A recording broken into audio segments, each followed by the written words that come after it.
पहले कर्ज, फिर कब्जा। दुनिया पर चीन की 375 लाख करोड़ की उधारी।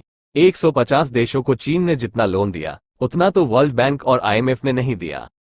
महिंदा राजपक्षे 2005 से 2015 तक श्रीलंका के राष्ट्रपति रहे और अब प्रधानमंत्री हैं।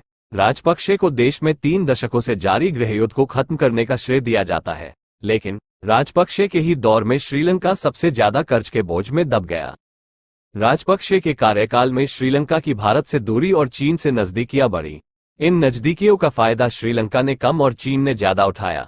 राजपक्षे के राष्ट्रपति रहते ही श्रीलंका में हम्बनटोटा बंदरगाह प्रोजेक्ट पर काम शुरू हुआ। इस प्रोजेक्ट के लिए 2007 से 2014 के बीच श्रीलंकाई सरकार ने चीन से 1.26 अरब डॉलर का कर्ज लिया। ये कर्ज एक बार में नहीं बल्कि 5 बार में लिया गया। हम्बनटोटा बंदरगाह पहले से ही चीन श्रीलंका मिलकर बना रहे थे।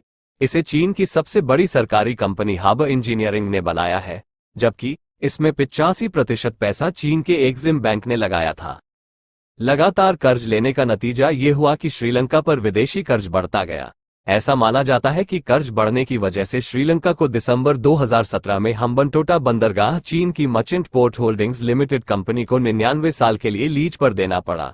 बंदरगाह के साथ ही श्रीलंका को 15,000 एकड़ जमीन भी उसे सौंपनी पड़ी। ये जमीन भारत से 150 किलोमीटर दूर ही है। इस पूरे वाकये को एक मिसाल के तौर पर पेश किया जाता है कि कैसे चीन पहले छोटे देश को इंफ्रास्ट्रक्चर के नाम पर कर्ज देता है, उसे अपना कर्जदार बनाता है और फिर बाद में उसकी संपत्ति को कब्जा लेता है। इस पूरे वाकये के जिक्र का कारण नेपाल है, क्योंकि कुछ दिनों पहले ही नेपाल ने नया नक्शा जारी किया, जिसमें उसने लिम्पियाधुरा, कालापानी और लिपुलेख को अपना हिस्सा बताया, जबकि ये तीनों ही भारत का हिस्सा है। जानकार मानते हैं कि इन सबके पीछे भी चीन का ही हाथ है, क्योंकि चीन नेपाल को आर्थिक मदद कर रहा है। इसे कहते हैं debt trap diplomacy. Infrastructure development के नाम पर पहले कर्ज देना और फिर उस देश को एक तरह से कब्जा लेना, इसे डेट ट्रैप डिप्लोमेसी कहते हैं। ये शब्द चीन के लिए ही इस्तेमाल होता है। इस पर चीन तर्क देता है कि इससे छोटे और विकासशील देश में इंफ्रास्ट्रक्चर मजबूत होगा, जबकि उसके विरोधी मानते हैं कि चीन ऐसा करके छोटे देशों को कब्जा रहा है। अमेरिकी वेबसाइट हार्वर्ड बिजनेस रिव्यू की रिपोर्ट बताती है कि चीन शुरू से ही छोटे देशों को कर्ज देता रहा है। 1950 और 1960 के दशक में चीन ने बहुत से छोटे छोटे देशों को कर्ज दिया। ये ऐसे देश थे जहां कम्युनिस्ट सरकारें थीं। 2000 से लेकर 2018 के बीच देशों पर चीन की उधारी 500 अरब डॉलर से बढ़कर 5 ट्रिलियन डॉलर हो गई। आज के हिसाब से 5 ट्रिलियन डॉलर 375 लाख करोड़ रुपए होते हैं। इस समय चीन दुनिया का सबसे बड़ा लेंडर यानी लोन देने वाला देश है। इतना लोन तो आईएमएफ और वर्ल्ड बैंक ने भी नहीं दिया। दोनों ने 200 अरब डॉलर 15 लाख करोड़ रुपए का लोन दिया है।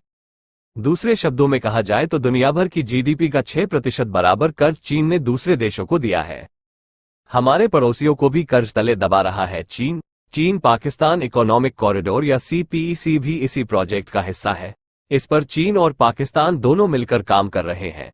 ये कॉरिडोर चीन के काशगर प्रांत को पाकिस्तान के ग्वादर पोर्ट से जोड़ता है। इसकी लागत 46 अरब डॉलर करीब 3.50 लाख करोड़ रुपए है। इसमें भी करीब 80% खर्च अकेले चीन कर रहा है। नतीजा पाकिस्तान धीरे धीरे चीन का कर्जदार बनता जा रहा है। आईएमएफ के मुताबिक 2022 तक पाकिस्तान को चीन को 6.7 अरब डॉलर चुकाने हैं।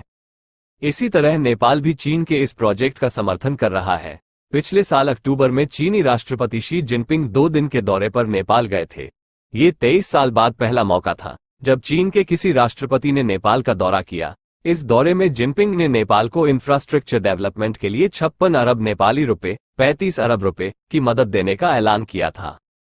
पाकिस्तान, नेपाल और श्रीलंका की तरह बांग्लादेश भी चीन के belt and road initiative project का हिस्सा है।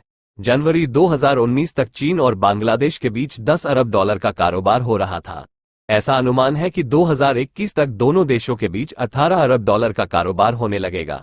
बांग्लादेश का चीन के प्रोजेक्ट का हिस्सा बनना इसलिए भी चिंता का कारण है क्योंकि ये कोलकाता के बेहद करीब से गुजरेगा। शुक्रिया मेरे प्यारे दोस्तों। अगर वीडियो अच्छा लगा तो वीडियो को लाइक जरूर करना। धन्यवाद।